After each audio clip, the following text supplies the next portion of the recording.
Dear students, welcome to GS the English Teacher channel. আজ আলোচনা করব ভিক্টোরিয়ান যুগের একজন বিখ্যাত কবি রবার্ট ব্রাউনিংয়ের লেখা মাই লাস্ট ডাচেস কবিতাটি নিয়ে। এই কবিতাটি যেমন ওয়েস্ট বেঙ্গল বোর্ডের ক্লাস 11-এর সিলেবাসেও আছে, সেরকম অধিকাংশ ইউনিভার্সিটির সিলেবাসে আন্ডার গ্র্যাজুয়েট বা পোস্ট গ্র্যাজুয়েট সিলেবাসে কিন্তু এই কবিতাটি থাকে। এই কবিতাটি শুরু করার আগে দু চারটি কথা না বললেই নয়। এই কবিতাটি লেখা হয়েছে ড্রামাটিক মোনোলগ টেকনিকে। এবার আমাকে জানতে হবে ড্রামাটিক মোনোলগ কবিতা কাকে বলে। ড্রামাটিক মোনোলগ কবিতা হলো এমন এক ধরনের কবিতা যেখানে একজন ইমাজিনারি স্পিকার থাকবে, একজন বক্তা থাকবে কবিতার মধ্যে। তিনি তার একটা মনের কথাবার্তা বলবেন, তার কথার মধ্য দিয়ে আমরা তার চারিত্রিক বৈশিষ্ট্য এবং তার কিছু মনের কথা জানতে পারবো। এবং সেখানে একজন নিস্তব্ধ একজন শ্রোতা থাকবে। একজন শ্রোতা কোনো কথা বলবেন না, কিন্তু আমরা শ্রোতার উপস্থিতি জানতে পারবো কিভাবে? বক্তার কথার কোনো ইঙ্গিতে আমরা বুঝতে পারবো সেখানে কোনো একজন শ্রোতা আছে, কিন্তু শ্রোতা কোনো কথা বলবেন না। এই কবিতাটি মধ্যেও আমরা একজন বক্তাকে দেখতে পাচ্ছি। এখানে বক্তা হলো একজন ডিউক অফ ফেরারা। সেই ডিউকের স্ত্রী মারা গেছেন। ডিউকের স্ত্রীকে বলা হয় ডাচেস। সেই ডাচেস মারা গেছে। কিভাবে মারা গেছে আমরা এই কবিতার মধ্য দিয়ে বুঝতে পারি যে ডিউকই সম্ভবত তাকে হত্যা করেছেন কোনো জেলাসি থেকে, এবং তিনি পরবর্তীতে আবার একটি বিয়ে করতে যাচ্ছেন অন্য আরেক জায়গার একজন সম্ভ্রান্ত কারোর মেয়ের সাথে। এবং সেই সম্ভ্রান্ত ব্যক্তির তার একজন দূত পাঠিয়েছেন এই ডিউকের সাথে কথোপকথন করার জন্য। সেই দূত বা এনভয় এসেছেন। এখানে আমরা শ্রোতা হিসাবে আমরা দেখতে পাচ্ছি সেই দূতকে, যে দূতকে তিনি ডেকে দেখাচ্ছেন যে তার স্ত্রী, পূর্ব স্ত্রী মানে প্রাক্তন স্ত্রী যে মারা গেছে আর কি, ডাচেস, সেই ডাচেসের ছবি তিনি দেখাচ্ছেন। এই কথোপকথনের মধ্যে দিয়ে আমরা সেইগুলোই জানতে পারবো। এই কথার মধ্যে দিয়ে জানতে পারবো ডিউক কেমন স্বভাবের মানুষ এবং ডাচেস কেমন ছিল। এই দুটোই কিন্তু বেরিয়ে আসবে এই কবিতার মধ্য দিয়ে। তাহলে কথা না বাড়িয়ে শুরু করা যাক। মাই লাস্ট ডাচেস, রবার্ট ব্রাউনিং। লেখা আছে ফেরারা, অর্থাৎ এই জায়গাটি ফেরারা, অর্থাৎ যে ডিউক এখানে স্পিকার তিনি ফেরারার duke. That is my last duchess painted on the wall. ছবি দেখিয়ে ডিউক বলছেন এই হচ্ছে সেই আমার লাস্ট স্ত্রী যিনি মারা গেছেন, গত হয়েছেন। ছবিটা ভালো করে দেখুন। Looking as if she were alive. দেখে মনে হচ্ছে সে একেবারে জীবন্ত। I call that piece a wonder. আমি এই ছবিটাকে বলি এক আশ্চর্যের এক জিনিস। নাও ফ্রা প্যান্ডলফস হ্যান্ড। ফ্রা প্যান্ডলফের হাত দিয়ে এটা তৈরি হয়েছে। Worked বিজিলি a day. ফ্রা প্যান্ডলফ যেদিন এই ছবিটি আঁকছিলেন সেদিন একদম ব্যস্ত একটা দিন কাটিয়েছিলেন তিনি ছবি আঁকা নিয়ে। And there she stands. এবং যখন ফ্রা প্যান্ডলফ ছবিটা আঁকছিল সেখানে আমার স্ত্রী এখানে দাঁড়িয়েছিল। Will please you sit and look at her. আপনি দয়া করে একটু বসুন, বসে ছবিটা দেখুন না ভালো করে। আই সেড, আমি বললাম এনভয়কে। আই বলতে এখানে duke. Fra Pandolf's by design. ডিজাইনটি করেছেন কে? ফ্রা প্যান্ডলফ, যে আর্টিস্ট বা যে painter. For never read strangers like you that picture কন্টেন্যান্স।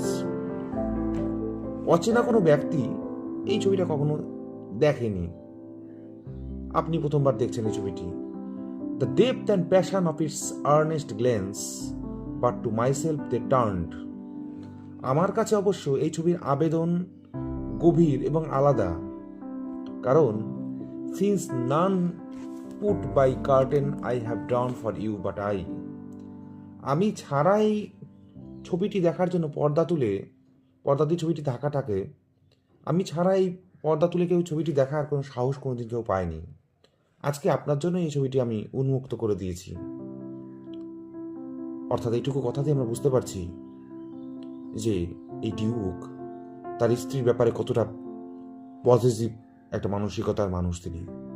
স্ত্রী মারা যাওয়ার পরও তিনি তার স্ত্রীকে যে তিনি ছবিটি পর্যন্ত তিনি কাপড় দিয়ে ঢেকে রেখেছেন। And seemed as they would ask me if they asked, অর্থাৎ যদি কারো সাহস হতো এই ছবিটি দেখার কৌতূহল বশত, তাহলে হয়তো আমাকে তারা সাহস করে বলতো, কিন্তু এখনো অবধি কারো সেই সাহস হয়ে ওঠেনি, কেউ আমাকে এই সাহস করে বলারও সুযোগ পায়নি। How such a glance came there, so not the first are you to turn and ask thus, sir. এই যে ছবির মধ্যে যে এত সুন্দর একটা দৃষ্টি অঙ্কিত হয়েছে, এর কিভাবে আঁকা হলো এই ব্যাপারে আপনি প্রথম ব্যক্তি না যে জানতে চেয়েছে। It was not her husband's presence only called that spot of joy into Duchess' cheek. ডাচেসের গালে যে একটা সুন্দর একটা হাসি দেখতে পাচ্ছি, আনন্দের হাসি, এই হাসি শুধুমাত্র তার স্বামীর উপস্থিতিতেই হতো না, এটা অন্য সময়ে এই সুন্দর হাসিটা দেখা যেত। Perhaps Fra Pandolf chance to say, সম্ভবত ফ্রা প্যান্ডলফ সুযোগ পেলেই হয়তো বলতেন, আর mantle laps over my lady's wrist too much. Fra Pandolf সুযোগ পেলেই হয়তো জিজ্ঞাসা করতেন বা বলতেন, আপনার স্ত্রীর যে গায়ে পোশাক আবরিত হয়েছে সেটা অসম্ভব সুন্দর। Or paint must never hope to reproduce, সম্ভবত এই ফ্রা প্যান্ডলফ এইরকম ছবি আর তিনি কোনোদিন আঁকতে পারবেন না। Faint half flush that dies along her throat, তার সুন্দর চেহারা যেমন আছে, তার কণ্ঠস্বরের মধ্যে একটা মোহময়ী ভাব আছে, তার গলার মধ্যেও একটা মোহ, একটা গলার মধ্যে একটা সুন্দর একটা মাদকতা আছে। এই ছবিতে হয়তো সেটা শোনা যাচ্ছে না, ছবিতে শুধু দেখাই যাচ্ছে। এটা বর্ণনা করছেন ডিউক সেই এনভয়ের কাছে ছবিটা দেখাতে দেখাতে। Such stuff was courtesy, তার মধ্যে ছিল একটা শিষ্টতা, একটা নম্রতা, একটা সৌজন্যবোধ। She thought and cause enough for calling up the joy spot of joy, তার মধ্যে সবসময় একটা হাসির ঝর্ণা তার মুখের মধ্যে দেখা যেত। She had a heart, how shall I say, তার একটা এত সুন্দর একটা মন ছিল, কিভাবে আমি সেটা বর্ণনা করি বলুন তো। Too soon made glad, অতি সহজেই সে খুশি হয়ে যেত, আনন্দিত হয়ে যেত। Too easily impressed, অতি সহজেই সে মুগ্ধ হয়ে যেত কোনো কিছুতে। She liked whatever she looked on, সে যা দেখত তাই সে পছন্দ করত। And her looks went everywhere, এবং সমস্ত দিকেই তার দৃষ্টি যেত, সমস্ত দিকেই সে খেয়াল রাখত। এই কথাটি বলে ডিউক যেমন করে তার স্ত্রীর প্রশংসা করছেন একদিকে, যে তার স্ত্রী খুব সরল মনের একটা খুব জলি একটা মেয়ে ছিলেন, কিন্তু তার মন খুব উদার ছিল, সহজেই সব কিছুতে অল্পতেই খুশি হতো। একই রকমভাবে তিনি হয়তো তার কাছে এটা আইরনিক্যালি তিনি হয়তো বলেছেন একদিকে মনে হয়, কারণ তার এগুলো ভালো লাগতো না। তার মনে হতো যে তার স্ত্রী একজন ডাচেস, তার একটা নিজস্ব পার্সোনালিটি থাকা উচিত, একটা সবার সঙ্গে একটা দূরত্ব বজায় রেখে চলা উচিত, এত সহজে এত ফ্রিভোলাস হওয়া উচিত নয় তার পক্ষে, তার মধ্যে একটা ওয়েটেজ রেখে চলা উচিত, একটা ডিস্টেন্স মেনটেন করে চলা উচিত সবার সঙ্গে, সবসময় এত হাসি খুশি থাকার তার ভালো লাগে না। কারণ ডিউক কিন্তু তার স্ত্রী ডাচেসকে বর্ণনা করতে গিয়ে কোথায় সাবকনসিয়াসলি বা আনকনসিয়াসলি নিজেকে এক্সপ্লোর করে দিয়েছেন, তার নিজের চারিত্রিক বৈশিষ্ট্যগুলো আমাদের সামনে তুলে ধরেছেন। আমরা বুঝতে পারছি ডিউক একটা অত্যন্ত একটা জেলাস, একটা ছোট মনের একটা মানুষ ছিলেন। এবারে স্টেঞ্জাতে ডিউক তার স্ত্রী ডাচেসের ব্যাপারে কিছু ফ্লস বা কিছু তার দোষ ত্রুটির কথা তুলে ধরবেন। যদিও এই সমস্ত দোষ ত্রুটি আসলে কিন্তু কোনো দোষই না, এগুলো কিন্তু আসলে তার সারল্যই প্রকাশ পায় এই সমস্ত কিছুর মধ্যে। কি বলছেন তিনি? Sir, it was all one, তার কাছে সবই সমান ছিল, সব কিছুর মধ্যে সে সমান আনন্দ খুঁজে পেত। মাই ফেভার অ্যাট হাজ ব্রেস্ট, আমি তাকে একটা ভালোবেসে হয়তো একটা একটা ভালো দামি একটা গলায় বা বুকের একটা অলংকার দামি একটা উপহার দিলাম, the dropping of the daylight in the west, সেই অলংকারটার মূল্য আনন্দ যতটুকু সে পেত, এদিকে সে পশ্চিম দিকে যখন সূর্য ডুবছে সেটার আনন্দও তার কাছে সমান। The boughs of the cherries some officious fool, কিছু চেরি গাছের কিছু ডাল ডাল পেলেও সেই একই আনন্দ হয়। Broke in the orchard to her, the white mule, সাদা খচ্চর দেখলে পরেও তার একই আনন্দ হয়। She rode with round the terrace, সেটাতে করে চড়ে বেড়াতো। All and each would draw from her alike approving speech, সবার কাছ থেকে সব কথাবার্তা শুনেই সে একটা সুন্দর, কেউ কিছু জিজ্ঞেস করলে বললে তার কাছে সবার সাথে সমানভাবে ব্যবহার করতো, সমান কথা বলতো। অর ব্লাস অ্যাট লাস্ট, এবং সবার কথাতেই সে লজ্জা পেত। এই যে ব্যবহার, এই কথাতে কিন্তু ডিউক মানে প্রচণ্ড বিরক্ত হতেন, যে তিনি আশা করতেন যে আমি একটা দামি উপহার দেব, সেই উপহার পেয়ে আমার স্ত্রী যতটা খুশি হবে সেটা অন্য কোনো কিছুতে খুশি হবে না। কিন্তু তার স্ত্রী কী হতো, একটা চেরি গাছের ডাল পেলেও যে খুশি হতো, সূর্যাস্ত দেখে যতটা খুশি হতো, সব কিছুতে সেই সমানভাবে খুশি হতো, যতটা না সোনার গয়না পেলে সে খুশি হতো।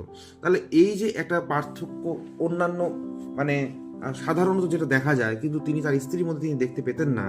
এতে করে তিনি হতাশ হতেন যে আমি একটা দামি উপহার দিয়েছি, আমার এই উপহার পেয়ে আমার স্ত্রী আনন্দে উচ্ছ্বসিত হয়ে যাওয়ার কথা, কিন্তু সে একই রকম উচ্ছ্বাস প্রকাশ করছে যতটা না আর সাধারণ ঘটনায় প্রকাশ পাচ্ছে। তাহলে এটাই তিনি বিরক্ত প্রকাশ করেছেন। এখানে আমরা দেখতে পেলাম যে ডিউক অত্যন্ত একটা মেটেরিয়ালিস্টিক মানসিকতার মানুষ, কিন্তু তার স্ত্রী ছিল একেবারে একদম প্রাণোচ্ছল একজন মানুষ, একজন জলি একটা মানুষ, খুব সারল্য ছিল তার স্বভাবের মধ্যে, সেটাই আমরা বুঝতে পারি। স্ত্রীর সম্পর্কে আর কি খারাপ কথা বলছেন ডিউক, যেটা তার খারাপ লেগেছিল? তিনি বলছেন শি থ্যাঙ্কড ম্যান, সে মানুষজনকে ধন্যবাদ জানাতো, গুড, ভালো কথা, but rank somehow I know not how, কিন্তু সে কোনো র্যাঙ্ক মানতো না, কার উচ্চ নিচু কিছু মানতো না। As if say ranked my gift of A 900 years old name with anybody's gift, আমি 900 বছরের যে আমার যে বংশের ঐতিহ্য আছে, আমি তাকে বিয়ে করে সেই 900 বছরের যে ঐতিহ্যের যে ফ্যামিলি, তার সঙ্গে যে তাকে যুক্ত করেছি, আমাকে যেভাবে সে ধন্যবাদ জানায়, একটা সাধারণ মানুষকেও সেভাবে ধন্যবাদ জানায়। এইটা কি একটা কোনো কথা? এইভাবে কোনো মর্যাদা, ধন্যবাদ, আমার প্রতি যেভাবে কৃতজ্ঞতা প্রকাশ করবে, একটা সাধারণ মানুষের একটা ছোট উপকারেও সেই রকম কৃতজ্ঞতা প্রকাশ করলে কিভাবে হবে? Who would stop to blame this sort of trifling, এইভাবে তাকে আমি এইভাবে কি এই সমস্ত এই সুপারফিশিয়াল আর্টিফিশিয়াল ব্যবহারের জন্য আমি কিভাবে তাকে ব্লেম করি বলুন তো?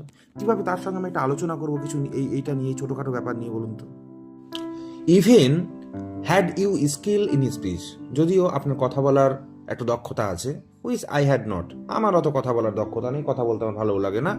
Two make you will quite clear to such an one and say, আমি এরকম একজন স্ত্রী যার কিনা কোনো রকম আমাকে কোনো সেই রকম পাত্তা দেয় না, আলাদা করে কোনো গুরুত্ব দেয় না, আমি একজন ডিউক, আমার একটা আত্মমর্যাদা আছে, আমি স্ত্রী হলেও তার কাছে আমি মাথা নত করব না, তার কাছে আমি মাথা ঝুঁকে কথা বলবো না।